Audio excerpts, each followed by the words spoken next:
नमस्कार, Byju's exam prep IAS Hindi platform पर आपका स्वागत है। दोस्तों, आज हम लोग 23 सितंबर 2022 के दैनिक क्विज की चर्चा करेंगे, जो कि आपके आगामी संघ लोक सेवा आयोग की प्रारंभिक परीक्षा के दृष्टिकोण से लाभदायक सिद्ध हो सकता है। दोस्तों, प्रश्नों को शुरू करने से पहले कुछ महत्वपूर्ण सूचना है। जैसा कि आप लोगों को पता है कि साप्ताहिक समसामयिकी में प्रत्येक शुक्रवार को रात 8 बजे लाइव प्रसारण होता है।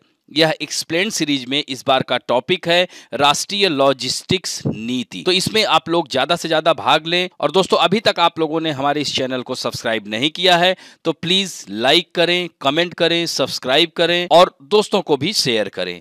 दूसरी महत्वपूर्ण सूचना यह है कि आईएएस ऑफलाइन वर्कशॉप 25 सितंबर को दिल्ली में आयोजित की जा रही है। और दोस्तों, इससे पहले मॉक टेस्ट होगा 4 से 5 बजे के बीच में। तो दोस्तों, 25 सितंबर को ही शाम 5 से 7 बजे तक यह वर्कशॉप आयोजित की जा रही है। तो इसमें भी आप लोग भाग ले सकते हैं।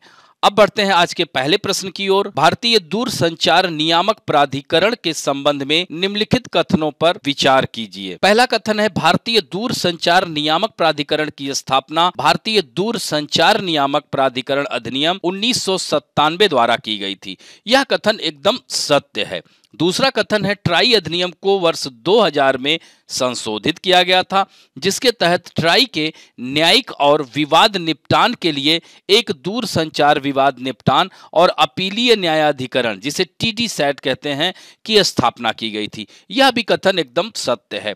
तीसरा कथन है, ट्राई में एक अध्यक्ष, 2 पूर्णकालिक सदस्य और 2 अंशकालिक सदस्य होते हैं, जिनकी नियुक्ति भारत सरकार द्वारा की जाती है। यह भी कथन एकदम सत्य है, अतः उत्तर डी होगा। तो यहां पर आप देख सकते हैं, यह खबर आई हुई है, the draft telecom bill and the changes it aims to bring. दोस्तों, भारतीय दूरसंचार विभाग ने प्रस्तावित भारतीय दूरसंचार विधेयक 2022 के ड्राफ्ट की सार्वजनिक घोषणा कर दी है। और दोस्तों, डिपार्टमेंट ऑफ टेलीकम्युनिकेशन ने इस बिल के फ्रेमवर्क पर ट्राई से 20 अक्टूबर तक सुझाव मांगे हैं। और इस प्रस्तावित बिल के अनुसार ओवर द टॉप यानी ओटीटी की परिभाषा बदलने और इन्हें टेलीकॉम लाइसेंस के तहत लाने का प्रस्ताव रखा गया है। तो इसमें क्या होगा कि internet calling, messaging app, WhatsApp, signal, Telegram, sky app के साथ साथ सभी इंटरनेट आधारित कॉलिंग ऐप लाइसेंस फीस के दायरे में आ जाएंगे।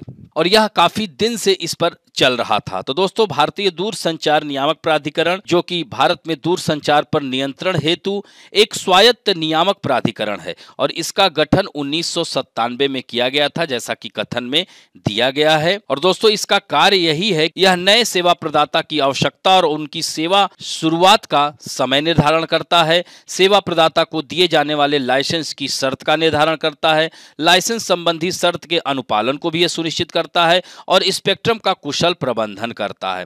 इस तरह से दूरसंचार नियामक प्राधिकरण अधिनियम के अनुसार प्राधिकरण में एक अध्यक्ष, जैसा कि कथन में दिया गया है, 2 पूर्णकालिक सदस्य और 2 अंशकालिक सदस्य से अधिक नहीं होने चाहिए। अपने उद्देश्यों की पूर्ति के लिए प्राधिकरण समय समय पर नए नियम और आदेश जारी करता रहता है, जैसा कि ओटीटी के लिए यह बात कर रहा है।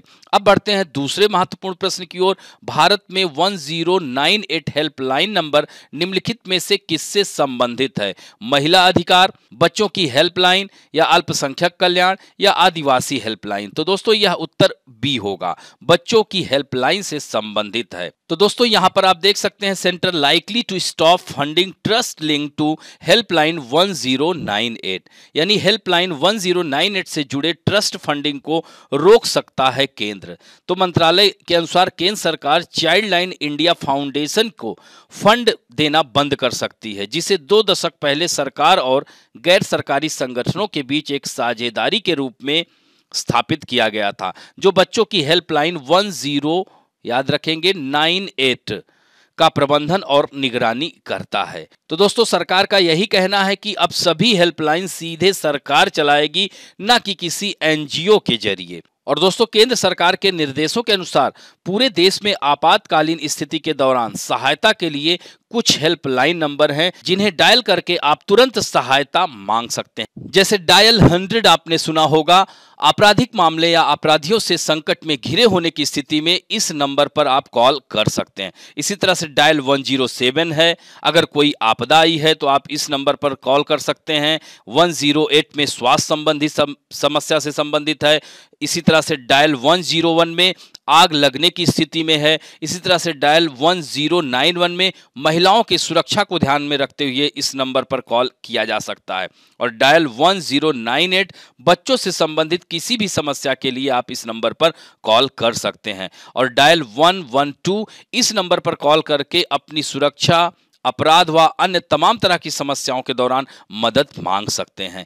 अब बढ़ते हैं तीसरे महत्वपूर्ण प्रश्न की ओर। निकाह हलाला के संबंध में निम्नलिखित कथनों पर विचार कीजिए। पहला कथन है, 3 तलाक को सुप्रीम कोर्ट द्वारा अवैध करार देने के बाद भारत में मुस्लिम महिलाओं का विवाह अधिकार संरक्षण नियम पारित हुआ, लेकिन निकाह हलाला पर अभी भी चुप्पी है।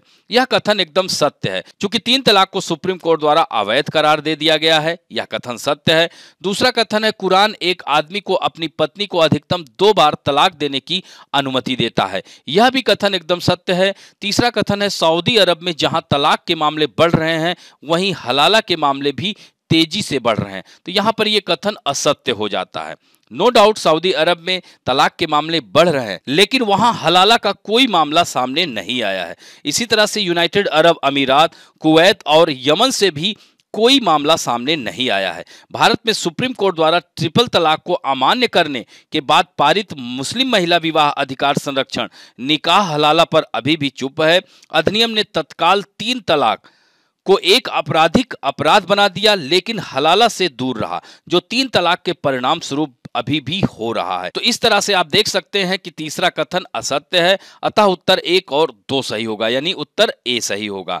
इससे संबंधित यहां पर आप देख सकते हैं आई हुई खबर है, the case of nikah halala in India and a long court battle. Bharat में निकाह हलाला का मामला अगर देखा जाए तो अभी एक लंबी अदालती लड़ाई लड़ रहा है। यानी यह क्या है, महिलाएं हलाला विवाह को रद्द करने की मांग क्यों कर रही हैं, यह देश की मुस्लिम महिलाओं को कैसे प्रभावित करता है, अदालत इस सब पर कब सुनवाई करने वाली है। तो दोस्तों अगर बात की जाए तो समीना बेगम दिल्ली की एक तत्काल ट्रिपल तलाक की शिकार और एक धोखाधड़ी विवाह ने 2018 में निकाह हलाला पर प्रतिबंध लगाने की मांग करते हुए सुप्रीम कोर्ट का दरवाजा खटखटाया।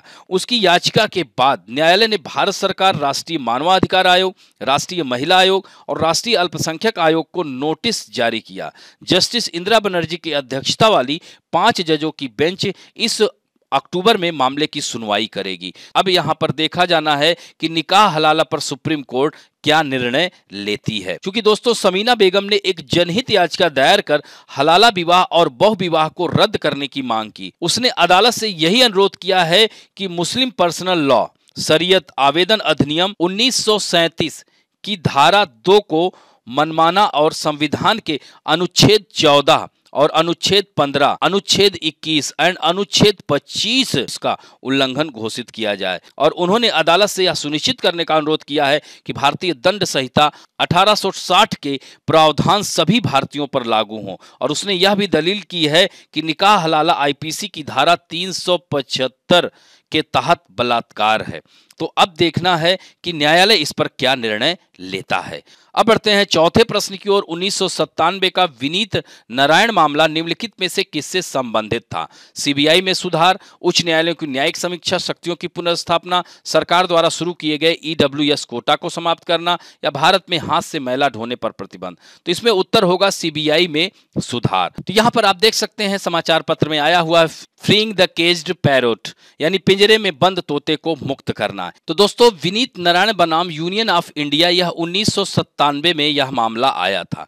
दोस्तों साल 1997 से पहले सीबीआई डायरेक्टर को सरकार अपनी मर्जी से कभी भी हटा सकती थी, लेकिन साल 1997 में विनीत नारायण मामले के बाद सुप्रीम कोर्ट ने कार्यकाल में कम से कम 2 साल का कर दिया, ताकि डायरेक्टर मुक्त होकर अपना कार्य कर सकें। तो यह याद रखिएगा कि यह सीबीआई के सुधार से संबंधित था विनीत नारायण मामला।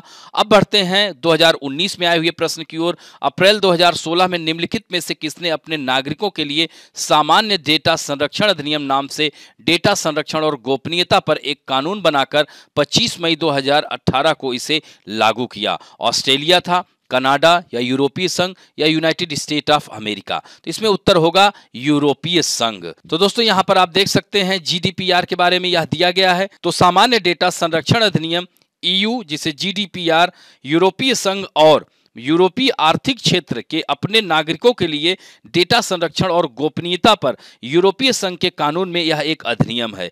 ईयू जीडीपीआर ने डेटा संरक्षण निर्देश के स्थान पर 25 मई 2018 को इसे लागू किया और यह यूरोपीय संघ तथा यूरोपीय आर्थिक क्षेत्रों के बाहर व्यक्तिगत डेटा के निर्यात को भी संबोधित करता है। अब बढ़ते हैं आज के फैक्ट ऑफ द डे में द्वरक तकनीकी।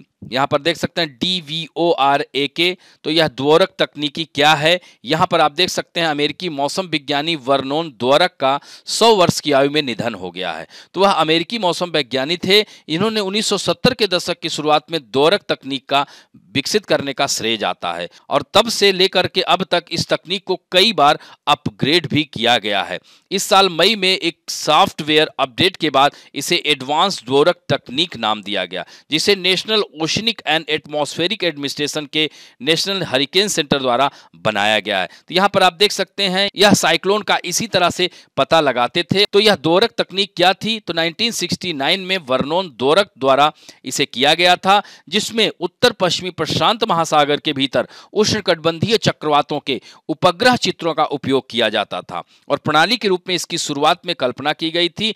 चूंकि यह चक्रवात के विकास और क्षय मॉडल के साथ क्लाउड सुविधाओं का पैटर्न भी मिलान शामिल था। दोस्तों 1970 और 80 के दशक में जैसे जैसे तकनीक परिपक्व होती गई, उष्णकटिबंधीय चक्रवात की तीव्रता और उष्णकटिबंधीय चक्रवात के कम दबाव वाले क्षेत्र के केंद्रीय दबाव को परिभाषित करने में क्लाउड विशेषताओं का मापन प्रभावी हो गया। तो इस तरह से कह सकते हैं कि इनकी यह तकनीक बहुत ही कारगर सिद्ध हुई थी। तो इनका निधन अभी हाल ही में हुआ है, इसे भी ध्यान रखेंगे। आज का पहला प्रश्न है सीबीआई की स्थापना कब हुई थी और इसके डायरेक्टर की नियुक्ति कौन करता है? दूसरा महत्वपूर्ण प्रश्न है दूरसंचार नियामक प्राधिकरण की स्थापना कब हुई थी? इसमें कितने अध्यक्ष और सदस्य होते हैं तथा इसके क्या कार्य हैं? तो इस तरह से दोस्तों आज का अंक यहीं पर समाप्त करते हैं। आशा करता हूं कि आज का भी वीडियो आप लोगों को अच्छा लगा होगा और यदि अच्छा लगे तो प्लीज लाइक, शेयर, सब्सक्राइब और बेल आइकन दबाना ना भूलें। धन्यवाद।